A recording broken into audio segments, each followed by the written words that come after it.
Okay, gonna try a voiceover on the video I made today of Ian wrestling at the Marshwood's Youth New England's. Ian is 5, and he's in pre-kindergarten, but he's wrestling in the kindergarten division this year at Marshwood, his first year at Marshwood. He's 41 pounds, so he's wrestling this other kid that I think's a boy. I'm telling him, drive into him, come on Ian, take him down. But after a while I see a little ponytail there, and I see it is a girl.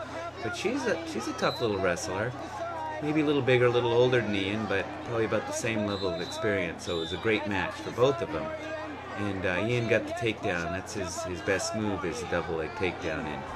And that's what I focus on him with, because I think that's the most important fundamental building block of a good wrestler. She keeps coming up, but he's holding on. He's riding her pretty tough. He's staying right with her, but there she comes up again, and he locks his hands around her waist. And you're not allowed to lock your hands around your opponent's waist when their knees are on the mat in what we call folk-style wrestling. And so in high school or middle school, he would have been dinged a point for that. But with the little guys, the refs just explain it to him and keep wrestling. So she starts back in the neutral position again. She's doing the stand-ups. I'm saying, Ian, get up, get up. He's too low. Drive into her. He's got to get a higher position to get some power. But she gets the higher position. She gets the power. Now she gets the 1-point escape. So now it's 2-1. Or no, I guess she. And yes, and then I said, Ian, takedown, drive into her, drive into her. So then he got the 2 points takedown there. So it's 4-1. But that's why I was really pushing him hard to get those 2 at the end there, to so it's not just 2-1. So he had a good 4-1 lead there. So then we start the second period off. The ref flips. Green has choice, and she decides to take top. So Ian's going to be down in the referee's position, and she comes on, and he's really ready to go. Look, he almost jumped the whistle, and I like that. He's ready to wrestle. Moves on the whistle, does a great stand-up, clears the arm. She doesn't have very good positioning. He's able to spin a little bit, get around behind her for 2 reversal. So now it's 6-1, Ian's ahead. But look, he's out to the side, his butt's on the mat, and that means he's not putting much weight on her. So she's able to get her hips up here, as you'll see, and he's in a bad position. But he's able to hold on this time. But again, you'll hear me whenever his hips get down, like right then, I say, whoop, again, get your butt up, Ian, get your butt up. You can never be sitting on your butt and wrestling. You want to keep your legs behind you so you can drive. And he didn't do that, so she got away. And then he didn't have a really good shot, so she got the takedown. And now he turned into her and goes on his back, so she gets 2 more points.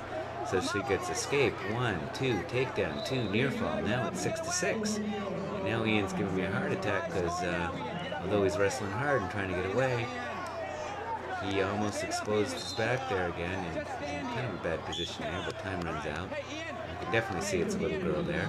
It's part of the Marshwood Hawks. Now I tell Ian to go neutral. That's both standing. You can see I had my hands up in that symbol, because it's his choice now in the 3rd period, and now he's explaining to the ref that, yeah, he wants to go both standing, he wants to go neutral. Because that's really his best position, as I mentioned. He's good at the double leg takedown, he's confident, look how ready he is to go. Whistle blows, boom, in on the legs, spin, crank that knee in. That was a beautiful takedown. That was perfect. But again, he's too loose with her, and he's getting a little bit low. He's got to come up with her, he's got to stay tight, and when she comes up, come up with her. See the old ponytail flailing around there now. He's doing a pretty good job, but she's starting to get some leverage there, and her coach says push his head down, which is perfect advice. Now she can spin. Now she gets 2 reversal. So now it's a tie. It's 8-8 again. Ian almost exposes his back. I'm going crazy. Ian, flatten out, go to your belly. If he had exposed his back there for more than 2 seconds, or 2 seconds more again, I'm worried right there. He's going to go to his back. I'm like, Ian, get up.